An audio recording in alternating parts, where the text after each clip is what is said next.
All right. Yeah, this is going to take a minute. So settle in, because if you slow this down and actually follow the mechanics, not the outrage, not the viral clip, not the dopamine hit, what happened in that DC wine bar is bigger than one official getting embarrassed over a glass of wine. It's a snapshot of how power behaves when it's insulated for too long. And what happens when that insulation suddenly fails? So let's rewind. Washington, D.C., a polished wine bar, the kind of place where menus don't list prices, just selections, the kind of place where senior officials go because it feels safe. Familiar, controlled. And there's Scott Bessent, Treasury Secretary, one of the top economic officials in the country, a man whose job is literally to understand money, markets, incentives, and consequences. This is not a random bureaucrat. This is someone who helps design policy that affects inflation, trade, sanctions, global capital flows. Someone who goes on television and speaks with authority about how the economy is actually doing. Just hours before Trump goes live with another televised address heavy on bravado, light on alignment with reality. A year ago, our country was dead. We were absolutely dead. Our country was ready to fail, totally failed. Now, we're the hottest country anywhere in the world. Bessent decides to grab dinner, and look, that choice alone tells you something. We have a special guest here, and we want to make a toast for the Secretary of Treasury, Scott Bessent. Because people who truly believe their policies are working usually feel comfortable anywhere. But people who live inside curated narratives tend to cluster in curated spaces. And then something unexpected happens. He's recognized not by activists who followed him there, not by a staged protest, by other patrons, people already in the room. And this is important because it strips away the outside agitator excuse. These were Americans sitting at nearby tables, eating, drinking, talking, living in the same economy he claims is doing great. Someone stands up, raises a glass, and proposes a toast. On the surface, it sounds polite, ceremonial, but the content of the toast is surgical.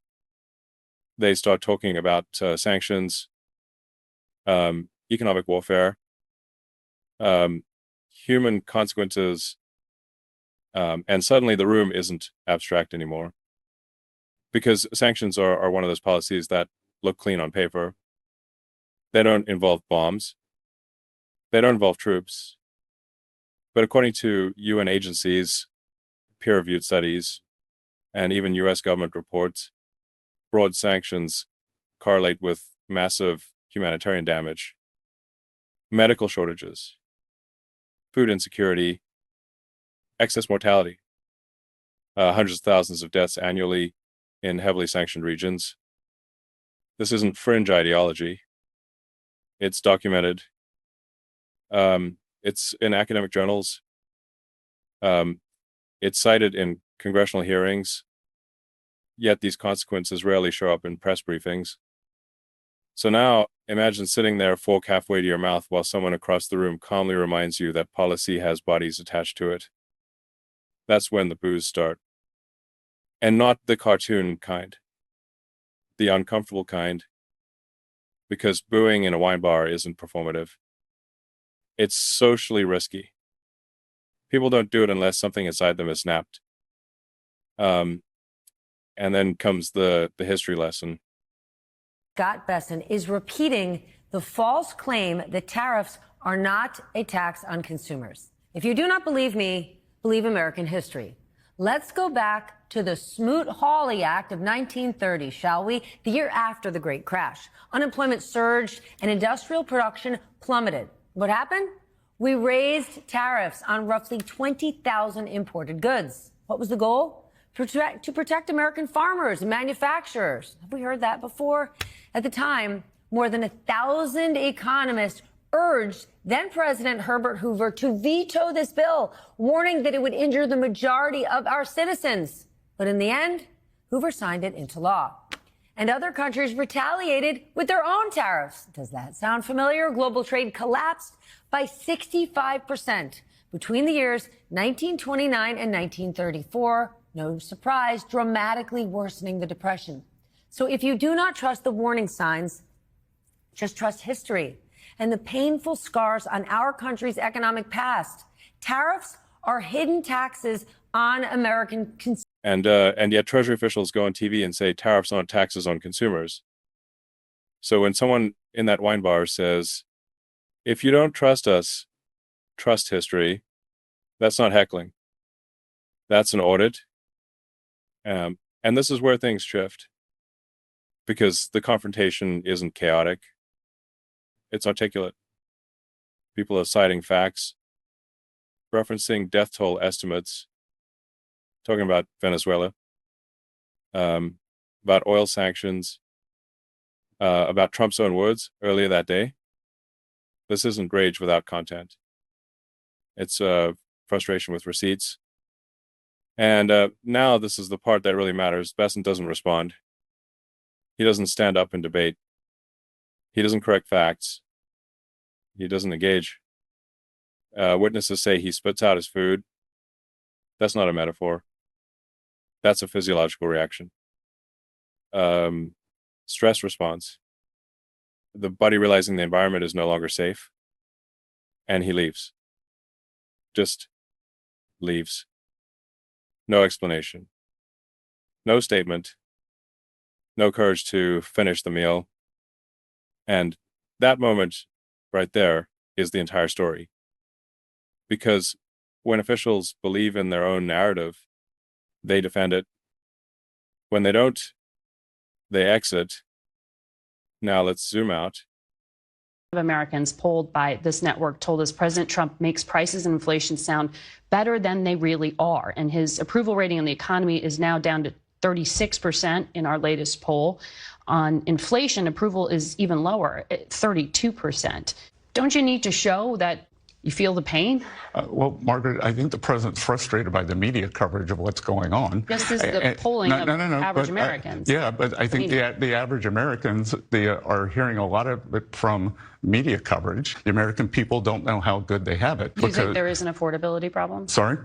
You do believe that? Oh, I think the Biden administration created a terrible... No, but now we're nearly 12 months in. You said the president would... Rent is still high.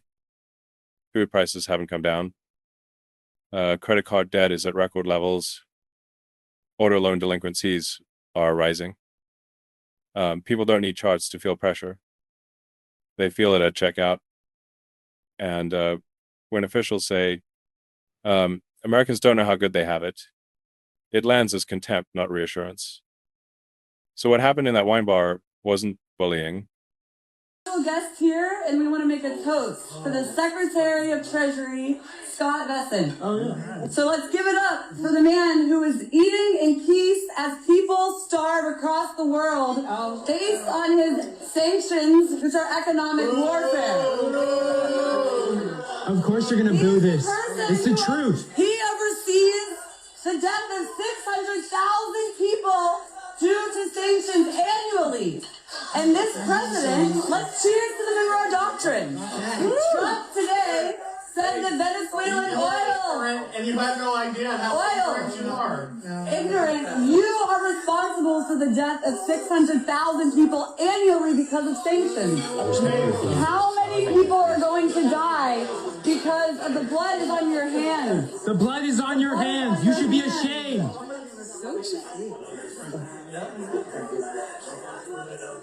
Should not be able to eat in peace.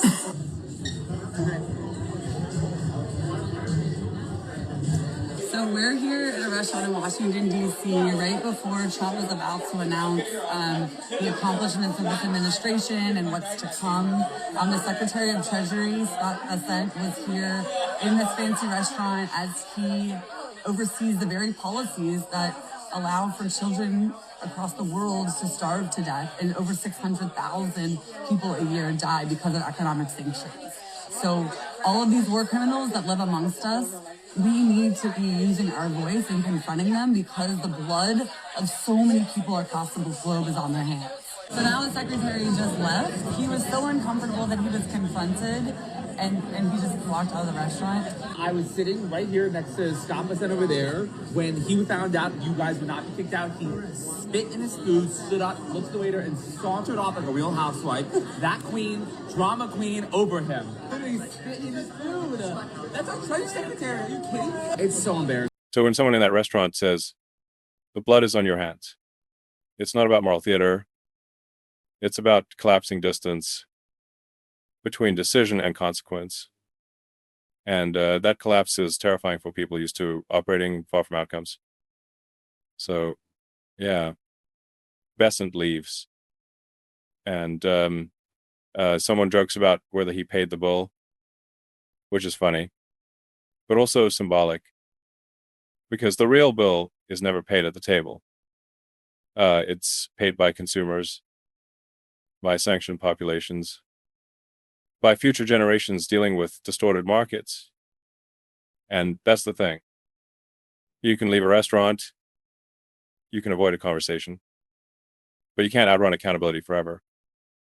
It shows up eventually in polling data, in public confrontations, in history books. So don't reduce this to a viral clip. See it for what it is. A moment when power lost narrative control for 5 minutes and didn't know how to respond. If you want more analysis like this, not noise, not spin, like the video. Subscribe. Share it with someone who thinks economics is just numbers. Because reality always collects interest. And eventually, the bill comes due.